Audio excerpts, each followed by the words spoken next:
Good morning, good day, and good evening, ladies and gentlemen, boys and girls of all races, ages, genders, sexual orientations, religions, etc. Today I'm going to be talking about a character who, similar to some of the fictional characters in my previous videos, is a forgotten one. This is due to the fact that the last time he was mentioned and was of any significant importance was in 2013. I'm talking about the one, the only, John Carver. This character may sound familiar if you were one of my subscribers back in 2020, and as I mentioned, one can either play solo or with a friend as John Carver. As I mentioned earlier, I'm going to explain the solo portion of this game, and maybe do a John Carver explanation later down the road. Today is that day where I focus on the second half of the Dead Space 3 duo. Like with my previous videos, I will omit some information so as to avoid telling the entire story, in case you're interested in reading the character or playing portions of the game, even though it's been well over a decade since the story was told. With all that being said, sit back, relax, and enjoy the video.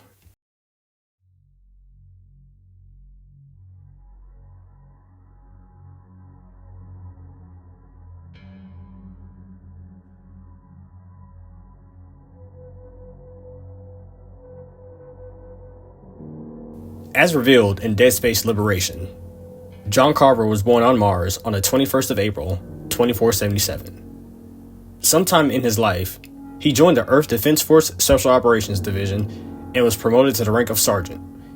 He would later be commissioned twice and awarded 9 commendations. Sometime into his career, he would be demoted back to Sergeant and work as a grunt. The term grunt, as defined by Everett Bledsoe, in military terms, refer to an infantry soldier tasked with challenging, unswerving, and hazardous engagements, and is a classic example of the archetypal essence of a soldier. In other words, someone whose primary purpose in the military is to shoot and kill an enemy. During his tenure as a soldier for EDF, Carver met a woman by the name of Damara. The two would have a son together and name him Dylan. Carver's relationship with his family was strained, to put it euphemistically, as he was frustrated and stressed from his job. More shocking details about John and his family was revealed in an audio log as Damara revealed to John that Dylan wanted to be a soldier when he grew up, with Damara going the extra mile of purchasing a toy soldier for Dylan on his birthday. As if the relationship wasn't strained enough, John would find himself feeling the need to take his life in his bedroom and record his final words as he was haunted by his past actions and thinking that he was not a worthy father for not being there for his son and his wife. Damara would walk in on the incident, causing John to lie about what he was doing. This incident would cause John to spend more time away from home to avoid his belief that he was a failure as a father and husband, and further put a strain on his relationship with his wife. Sometime later, the family would be moved to the planet Uxor, a colony planet that was home to a research facility and a red marker. This move, along with the events following the move, would be a moment that changed John's life forever.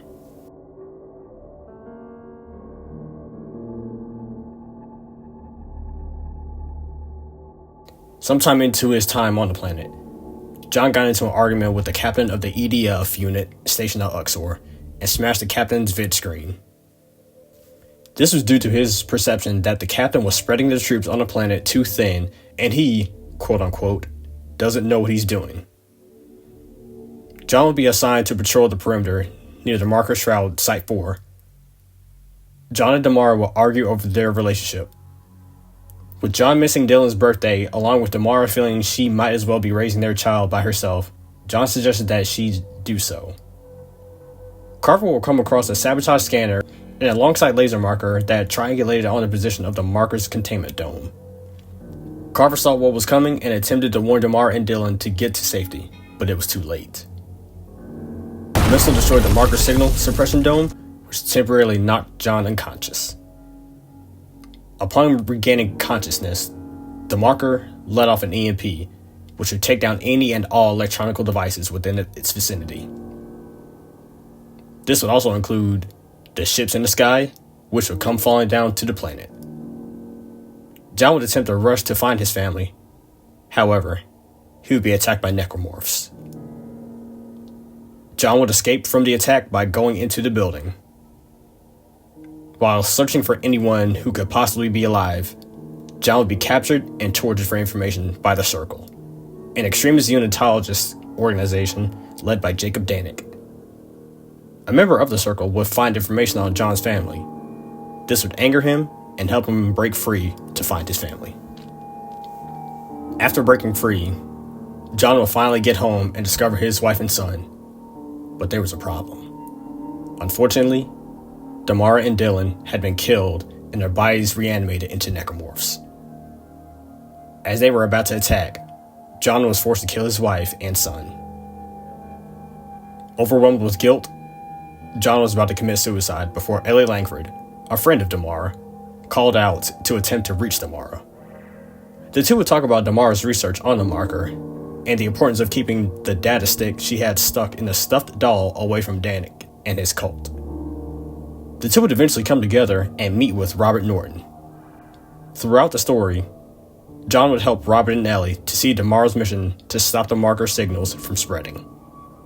Later in the story, Norton and Carver would be separated from Ellie, and she would make her way to Tau Volantis, the setting of Dead Space 3. Needing an expert on the foreign marker language contained in a data stick, the two set out to find the only other person who could decipher the language, Isaac Clarke.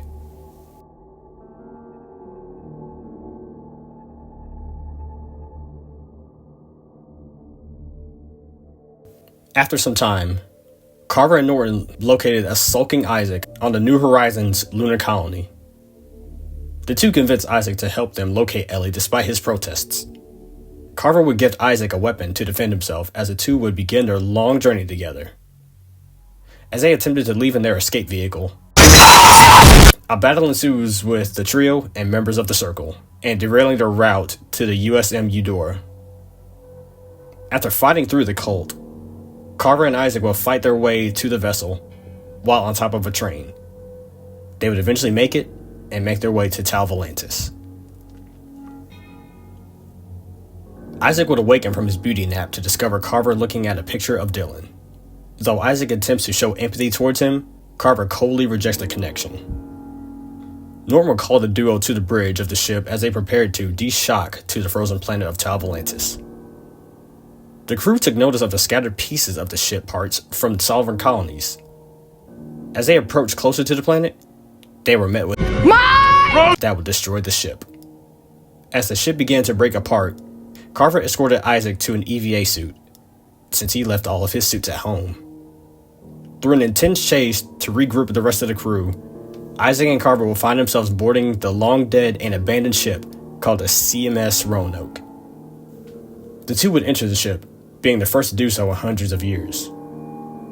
As they explored deeper into the ship, they would encounter the long-dead crew of the Roanoke in the form of necromorphs.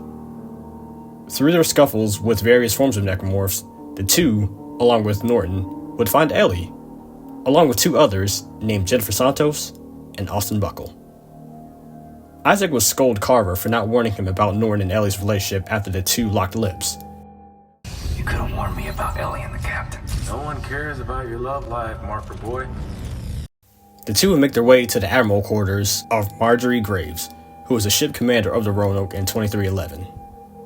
Isaac would discover that Graves was obsessed with building a key to a machine that could control the markers by reading "turn it off."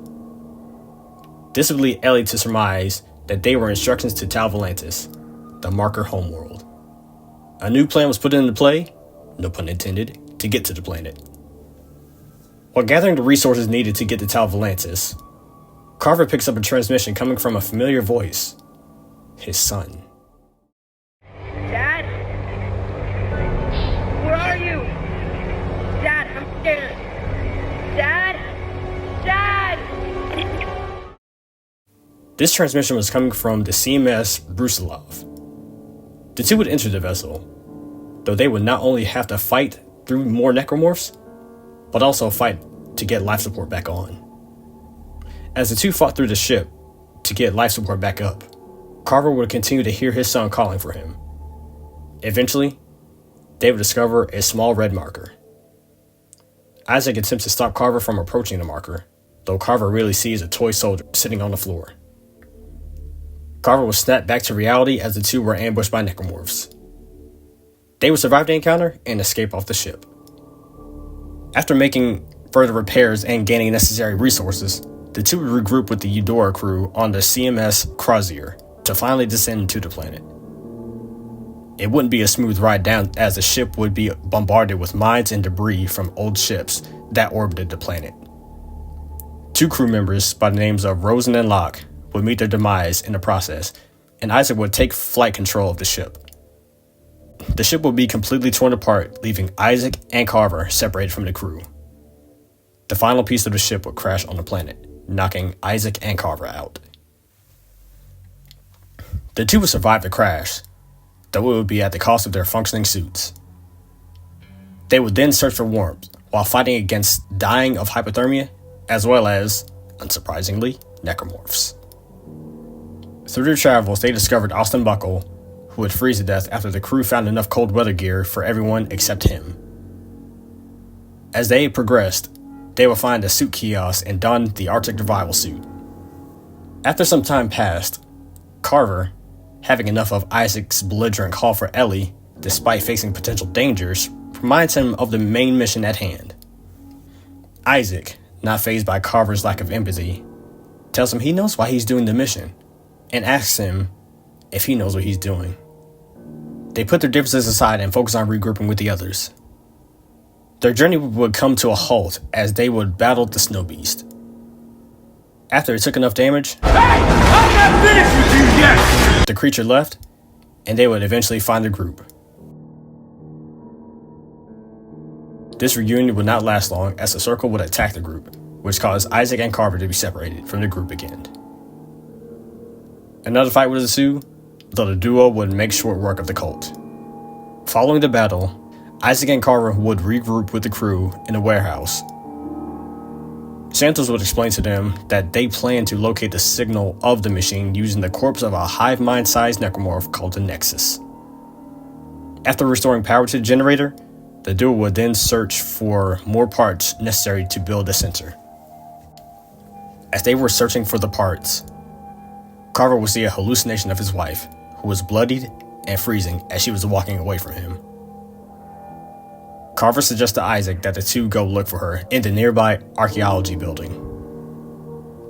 As the two entered the building, Carver would experience disturbing hallucinations of his family. He would also see unsettling messages that fed into his falling mental state. After some time, Isaac asked Carver if they were going to check the place, as they were in the elevator for 5 minutes, indicating that all the events that took place were not real. Carver would decline checking the place out after going through what he experienced.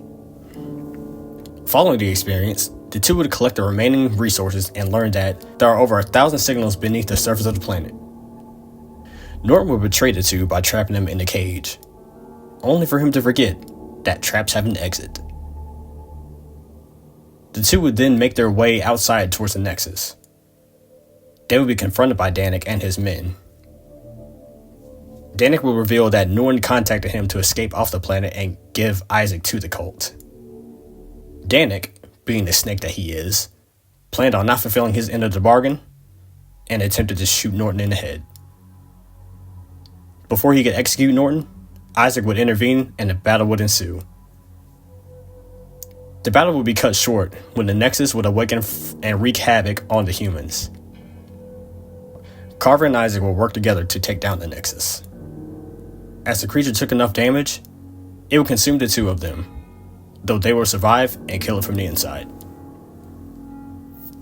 After escaping the creature, Norton, triggered from his plan failing, becomes belligerent and attempts to shoot and kill Carver and Isaac. In a brief standoff, Isaac would kill Norton in self-defense. The two would regroup with Ellie and Santos and inform Ellie of the news, to her dismay. The two would go through many events together, such as the snow beast making its return, Santos dying after Carver cut the cord to the elevator due to the snow beast's weight, the two ripping and tearing the beast apart, and meeting Ellie at the Rosetta lab, where the alien of the same name needed to be put back together. Carver would again experience hallucinations of his wife, leading him to a warehouse. Through their journey, Carver would be taunted by Damara. Isaac tries to persuade Carver not to continue with this journey, but Carver insisted on finishing it. Carver will mentally battle his dead wife and face the demons of his past. He will remind Isaac of their previous conversation of why he was doing the mission. Carver would elaborate that he intends to pay the price for the things he's done. After collecting the pieces of Rosetta back together, Isaac learns that the alien machine that they were searching for prevented the true source of the marker signal from being made whole with convergence. The marker signal being the Brethren Moon, which is above the planet. The process reactivated with a device known as the Codex. Danik and his men would catch up to the trio and steal the Codex from Isaac's hands. This would lead to Isaac to activate a toxic gas in the room. Isaac and Carver would escape, but Ellie would not. Seeking to finish the mission, Carver insists that Isaac finish the mission if he did not make it, in hopes that his efforts would count for something. After their heart-to-heart talk, Carver and Isaac would fight through numerous members of the cult and eventually getting the Codex back from Danik. After some time, the two would discover that Ellie survived the gas in the lab, but Danik has her hostage. With Danik's demand for the Codex for Ellie, Carver stated that there was more than one kind of right. He would then take the Codex and gave it right back to Danik, who would use the Codex to reactivate the process of convergence and awakening the Brethren Moon. Following Isaac's conversation with Ellie, the two would battle against the necromorphs of Tau Volantis to reach the moon. In their final confrontation with the beast, they managed to make it back to the base of the Codex activation and again halt the process of convergence. The two would be seen falling to their deaths as they managed to save Earth from the necromorph Armageddon.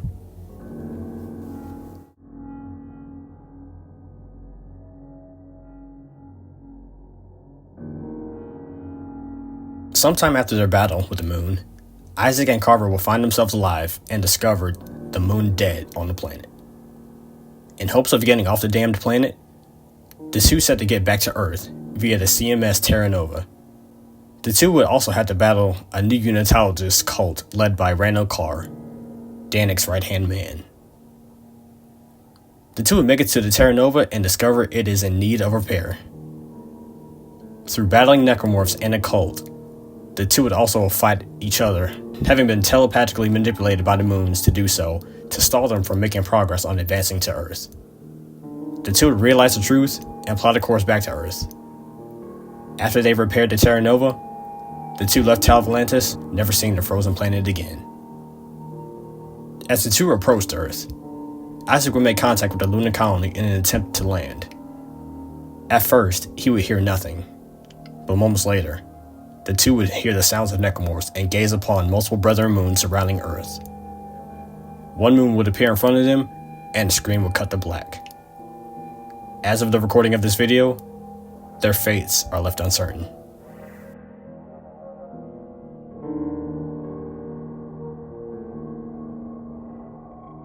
Carver is a soldier, even before the collapse of EarthGov. He is also headstrong, even during his mental collapse on Tau Volantis. He's willing to put the mission first, even if it means the loss of his life or those around him. As a soldier, he is trained to kill an enemy, whether it is foreign, domestic, and in his case, extraterrestrial. In terms of weaponry and gear, Carver's possessions of weapons and gear is the same as Isaac's. In fact, the main difference between the two, besides their names and personalities, is their suits and colors. For example, while both are wearing the Arctic survival suit, they are different, as Carver's suit is similar to Isaac's archaeologist suit, and Isaac's archaeologist suit is similar to Carver's Arctic survival suit. Additionally, Carver's colors are red, whereas Isaac is blue. He also uses a darker shade of blue for his rig.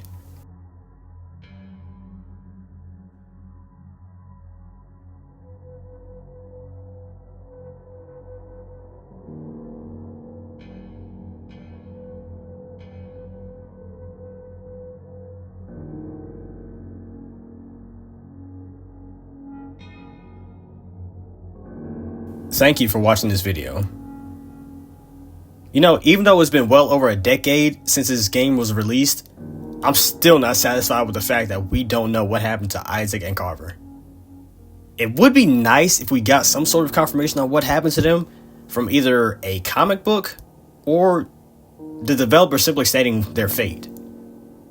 We're only left with what could have happened, which in my opinion is not good enough. Maybe one day we'll get to see or hear what happened to them, but only time will tell.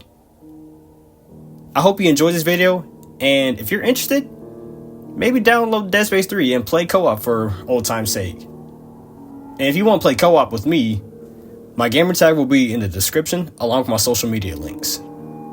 Again, thank you for watching, take care of yourselves, make good decisions, and have a wonderful rest of your day.